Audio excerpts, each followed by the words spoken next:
As a horrendously brutal winter comes to a close, the warmer color of spring is at our doorstep, promising a medley of animated shows to encourage our ever-increasing retreat into escapism. Now, in past anime seasonal recaps, I made a tremendous mistake in trying to watch too much, just because other YouTubers do it. But that's not how anybody sane consumes media, and I'm convinced that kind of approach could very well permanently alter a person's brain chemistry, to the point that they'll dive in front of any criticism of a deeply problematic series by saying, "It's good actually, if you ignore all the extremely creepy and inappropriate stuff." Well, I don't have time for that bullshit, and I know you don't either. So I'm gonna cover only the series that looked interesting to me, and leaving the rest of the absolute pig slop for the otaku brainworm to roll around in. If there's anything weird to call out, I'll do that, but I also respect that we're all adults here, and everyone can make their own decisions about what they're comfortable watching. So get comfortable and put on your favorite slippers, because here are my cozy thoughts on the spring anime season of 2025.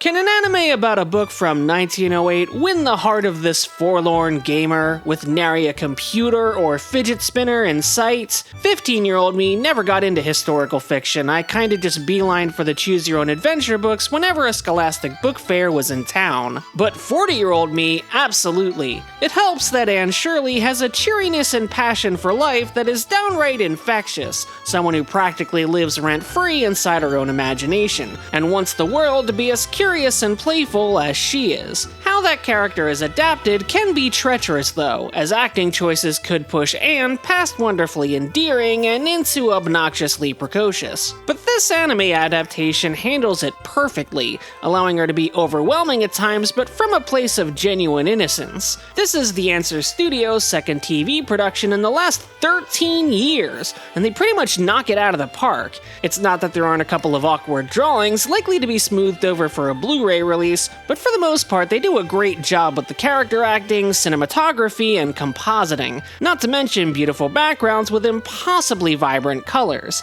It just feels like a world you want to step into, and they made Miss Blewett so fantastically nasty and threatening. Though it's clear that the pace is being picked up a little from past adaptations like World Masterpiece Theater, I don't mind it, it still feels very natural. For some reason, I feel like Crunchyroll is somewhat apathetic to the series, considering that they only provided a simple teaser trailer for it on YouTube, while many other shows get additional clips every week. I guess to them, Anne of Green Gables is far more popular in Japan than it currently is in North America, but there's certainly some irony to that, isn't there? The Canadian book itself has a legacy pretty much everywhere, and the production itself is so good that I can't believe it isn't getting a larger spotlight. But whatever, I guess it's more important to market that entire family incest comedy instead. Witchwatch has been setting social media ablaze with dad jokes about its title ever since its adaptation was announced, coming to us from the famous Shonen Jump. There's been a decent amount of anticipation about this one, not on the level of something like Sakamoto Days or Chainsaw Man, but it's a pretty popular Jump series and it's a little bit different from the usual ones to make it to TV. It's more rom-com than action, about a witch girl who returns to her hometown to make people's lives better with her magic, and the Oni guy who is tasked with protecting her from a future disaster. The approach is interesting. Taking the 80s concept of a magical girl and reframing it in a shonen context is novel, although it does have some drawbacks. The main one being that Nico doesn't get much definition beyond being ditzy and clumsy in the early going, while Moi has the primary narrative focus. It's all centered on his feelings and concerns, while Nico's only internal dialogue is about how thirsty she is for him. Also, I never read the manga. I don't really read Jump at all, actually, but I'm a little disappointed that Moi, who is supposed to be this humanoid ogre, just looks like a regular dude. They couldn't, give him some underbite tusks or anything? Aside from his hair spike, there's nothing memorable about his design, especially for someone who's the male lead in a shonen series. I kind of expected a bit more, stylism from Jump characters. He just kinda looks like an extra. With comedy anime, there are going to be some jokes that work pretty well, and some that soar through the air with the gravity of a 10-ton anvil. I think the most annoying thing in this one was they would have a punchline and then re-emphasize the punchline with an additional line of dialogue, like they expect the audience to be too stupid to pick up on context clues. You know, I get that the super light spell not only lightens a target's weight, but also its mood, but they repeatedly have someone say, "Wow, they're so lighthearted." Like, I get it. Then there's a swing in the opposite direction when the spell wears off, and both characters are droning about their insecurities, and that's almost funny, but then Moi just straight up says, "That's heavy, Nico." Give the viewers some credit. This one's a real throwback. It's based on a manga from the late 80s by the same artist as Detective Conan, Gosho Oyama. It's about this punky little samurai living in the jungle that has to adapt to city living after hiding in some cargo that gets shipped out to Tokyo. Like a lot of 90s shonen kids, he's got no real tact, and his diminutive frame hides deceptive strength and skills. But I think it's gonna take more from this show to really get me to like him. He's just a real cocky little brat that needs to get dunked in a toilet at least once. His father dumps him off on the Mine family, whose head of the household was a former rival, and then he just sort of fucks off and presumably leaves forever. Studio Wit animated this one, and it's wild to see Gosho's style rendered in such a loose, flowing, bouncy, and energetic manner. It's really the antithesis of Detective Conan's stiff, workman-like animation, which honestly makes me appreciate Gosho's art a lot more. It's like, oh, this is how it was really meant to look. The show as a whole really gives off the vibe of early Dragon Ball, but the vibe is a lot nastier if that makes any sense. Everyone is either arrogant or angry, and I think without some sort of contrasting character or element, it ends up being too much. I need a little sweetness with all this spicy fire. Detective Conan has run for so long not just because of its mysteries, but because of the human connections that ground it. It's fine for Yaiba to be a Saturday morning cartoon, but I'd ostensibly like to be able to root for practically anyone in this cast, and they're making it very, very hard right now. So I kinda can't believe this even exists, and got localized. The original Gag Manga Biyori series was this demented anime series that had hyper-fast comedy and sight gags, and is maybe the only anime series to feel like it spawned out of Newgrounds. It was only ever available through fan subs, but if there's any scene from it that might have penetrated the zeitgeist, it was the skit about the girl who gets hit by a car and keeps fumbling her final line of dialogue, and begs the Grim Reaper to send her back to redo it. While this new series didn't exactly make me laugh, I do think it managed to maintain that same wild tone and energy, and using Studio Dean for the purposefully bad animation is kind of a genius move on a meta level for anime fans in the know. So I think there's a chance there will be a couple of episodes that do hit it out of the park, but again, these comedy anime, it's either gonna hit or it's gonna whiff badly, and in Biyori's case, the joke is kind of the entire episode. The episodes are also very short, so it's not like you're gonna feel like you wasted your time either. Some of the jokes switch to a vertical frame, like they're aware that people will clip it and post it on TikTok. If it was any other series, I'd call that a bit too manufactured and corporate, but I don't think anyone is looking at Gag Manga Biyori's 5th series being a cultural phenomenon.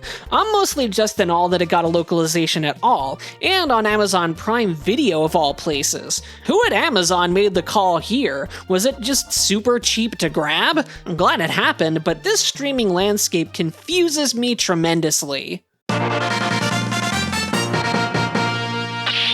The premise of the dinner table detective is a little hard to swallow, but the tone that it's going for expects you to feel that way, I think. It's about a mega wealthy member of high society that has a secret identity working as a police detective. It's not the first rich person playing detective anime, or cartoon for that matter, I mean Batman obviously, but certainly recently we had The Millionaire Detective, which itself was very ridiculous. But Reiko doesn't have fancy gadgets or anything, she's actually trying to hide her status while wearing the badge, which I'm not sure how much that really matters as far as stakes go. I feel like in 2025, we're already seeing that rich people can do whatever they want without consequences. And that's already sort of what Millionaire Detective was playing off of a couple of years ago, so I can't say I super care if she's found out. But let's talk about the mystery side of things. The vibe kinda reminds me of Murder, She Wrote, but in high society. Maybe not as cozy, but it still has a very lighthearted feel to it, with crime solvers that can't keep their shit together and bureaucracy getting in the way of finding the culprit. Like the manager of the hotel tells them they have the rooms booked up at 5 p.m. and they'll be kicked out if they don't solve the crime by then. Now, I don't know if I agree with people that Madhouse's animation is shockingly bad here, but the middle and distance character drawings do look a bit wonky at times. And yeah, a couple of comedy moments would work better with stronger animation, but as someone who enjoys shoujo, it can get much worse than this. Much worse. I think it's interesting in this first case that the victim actually lived long enough to give a description of the killer before losing consciousness, but the first episode gives so little to go on that I don't feel like I'm being given the information I need to solve the case alongside the characters. This is far from the only anime to have that problem. I could also say the same about Ungo or Nero from back in the day, but I wish they'd let the audience have a little fun with the clues. I also think it's weird that the description of the anime painted Reiko as being somewhat hapless and clueless, when really that could apply to Inspector Kazumatsu, who feels like he stepped out of an Ace Attorney game. Honestly, his mannerisms feel directly inspired by Detective Cabanela from Ghost Trick. There's a butler character who seems to exist primarily as a hint button for Reiko, and I need to see more episodes to see if he takes too much solving agency, to coin an awkward phrase, away from Reiko. Because, I don't know, the show's not called Genius Butler Detective. I'm not watching this to see him figure shit out. Reiko's got to be at least somewhat competent for this whole setup to work. Here's another show with a protagonist named Reiko, although both leads go by their surnames in practice. She and Hajime are working in Kowloon Walled City for a real estate company, and while Reiko is more interested in new developments and storefronts, Hajime keeps wanting to show her the culture that already exists in the city. Nostalgia is obviously at the core of the series, though I kinda relate more to Reiko than Hajime, and that nostalgia for her is kind of a personal connection, while Hajime is more fully into the old ways being better. And that would probably make for an okay show on its own, a sort of romantic slice of life in a historical setting, but that history is kind of fraught, right? The absurdity of being nostalgic for moldy alleys and horrible air quality, unbearable heat, the feeling of being trapped and packed in like sardines, and the show's definitely aware of it as they go to a goldfish-themed bar and Hajime gifts Reiko a goldfish for her home, practically spelling out, "This is you." But there's also a supernatural and dystopian narrative underpinning this all, one that only slinks in the shadows in episode 1. There's a floating diamond device in the sky, a government project that digitized human consciousness in a fake Earth, and then you have these impossibly modern computers when the walled city was evacuated and demolished back in 1993. Reiko herself suddenly has 20/20 vision and no longer needs her glasses, so you have to wonder if they're already inside the simulation. On top of it all, there's a twist at the very end of the episode that adds another layer of mystery to the whole thing, so that definitely makes for an intriguing setup. I just wonder if it's maybe a few too many elements brought together. The nostalgic focus is complemented by a more nostalgic look, with hand-painted backgrounds and solid black ink work alongside character designs that kind of mix elements of modern anime design and 80s anime design, and I think that works really well. Pacing-wise, it felt a little unsure of itself, with the final revelations feeling kinda rushed and hurried. Almost like a wait, don't go yet. Definitely a 3-episode test kinda show. This is one of those premises that I'm surprised hasn't happened before in anime. Or maybe it has and I'm just a clueless dunce. But Satoko is also a clueless dunce, and that makes her pretty endearing. There's a whole 1970s anime tribute at the beginning showing just how bad of a ninja Satoko is, and then she's out on her own, essentially expelled from the clan after the others wanted to see the outside world and then bailed on her the second they got there. And I guess leaving the clan is not allowed because now a bunch of ninjas are trying to kill her. before, but luckily the first person she runs into is Konoha, a high school student and professional assassin who realizes Satoko can be useful in cleaning up her hit jobs. The one thing Satoko can do is turn things into leaves, so that makes for a tidy scene without any pesky evidence. And so, Konoha gives Satoko a place to stay in exchange for helping her rise the ranks of assassins. Which, I don't know, seems like a bad idea. If you're at the top, wouldn't the other assassins come after you? I have to make it clear, these two morons are absolute sociopaths, killing on a dime and naturizing the corpses without hesitation. So there is some definite comedy in that, because they have these actiony sequences that end extremely anticlimactically, which is pretty much a Matt Wilson comedy staple, and I'm all about that. But I can't give this one a full endorsement. Part of it is that Konoha's friend kinda sucks. She's envisioning creepy scenarios about Konoha like it's an episode of fucking Dragon Maid. But also, this show could maintain its balance of action and comedy, but I have a sneaking suspicion that this premise is going to backdoor into the less interesting genre of cute girls doing cute things. I could be wrong though. I have to be honest, I'm not the world's greatest Gundam fan. I don't hate it, I just haven't exhaustively consumed it. I watched a decent amount of the original series and Char's Counterattack, I really liked War in the Pocket, had no interest in Gundam Wing, was too edgy teen to appreciate G Gundam's goofball sincerity, and I hated Seed, and then that's kinda where my interest ended. But it's been interesting to see what Gundam has been doing lately, like with Witch from Mercury, and I figured I may as well give GQuuuuuuX a try since its premise seemed a bit unconventional, though I knew there was one aspect of this show that was going to pass me by, and that's its alternate history angle. Basically, Zeon ends up winning the war rather than the Earth Federation, and it's because Char managed to steal the Federation's top-of-the-line Gundam and help to mass manufacture it with a new technology called Psycom that creates a mental link between the robot and pilot. This is all demonstrated in a flashback episode that is basically straight up a brand new episode of the original series with the classic music and eye catches, and there's even a scene of two people forming a partnership over a glass of wine, so you know it's authentic, although I expected to see at least one scene of stuffy old politicians. The actual show itself, though, doesn't seem like it's going for that classic vibe. After the war ended, civilians are now able to get their hands on mobile suits to play around in with the weapons disabled, but there's an underground mecha fight club that utilizes illegal installer drives to reactivate those weapons, and our two young leads are thrust into that world after the titular Gundam Quacks unit winds up right in front of them. I'm not exactly sure where this show is going to go. Will it stick to the underground illegal robot fighting like a grittier G Gundam, or will it eventually end up taking to the stars and igniting the flames of war like older Gundam series? If it's the latter, I'm not super interested. I think I'd prefer if the series stayed within the colony, since it seems like there's a lot to talk about just within this setting already. One thing I am grateful for is that it's not Evangelion. There was a lot of talk about this being written by Hideaki Anno and animated at Studio Khara, and I'm glad that the dude is not pigeonholing himself. I'm sure there will be trauma and the effects of the Psycom unit seem tailor-made for a future existential freakout, but I don't think Quacks is going to be what everyone expects out of this collaboration, and that's a good thing.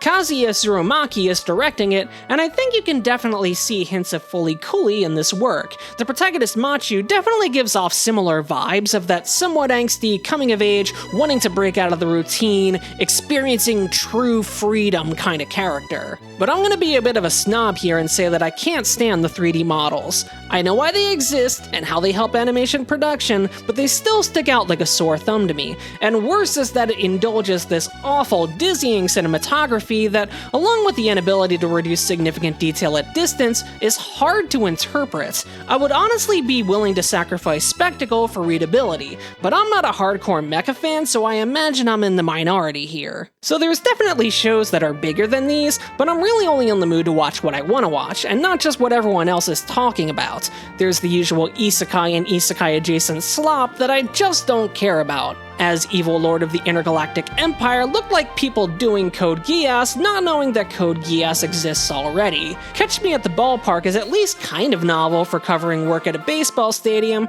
but it sounded like a relatively mid-production end result. There are returning shows like Shoshiman that I still need to catch up on. Apparently that first season took some interesting turns. My Hero Academia has a spin-off, but I'm pretty burnt out on superheroes, so that also means I skipped to Hero X. And I flat out don't have cable, so I won't be seeing any of Lazarus. Although people's opinions on it have been kinda mixed anyway, and the dub is apparently pretty bad, so I'm not missing out for waiting. Overall, I'd give this spring season a grade of it's okay. It's like a lot of past spring seasons, where you get a couple of cool returning shows, a couple of cool new series, and then otherwise it's an opportunity to catch up on your backlog. Maybe I'll finally start Apothecary Diary since the second season just started. With my anime list being bought out and likely headed for implosion, this could mean a clean break for me to start over with a new watch list. Like, was I really, truly going to finish the second half of The Rolling Girls?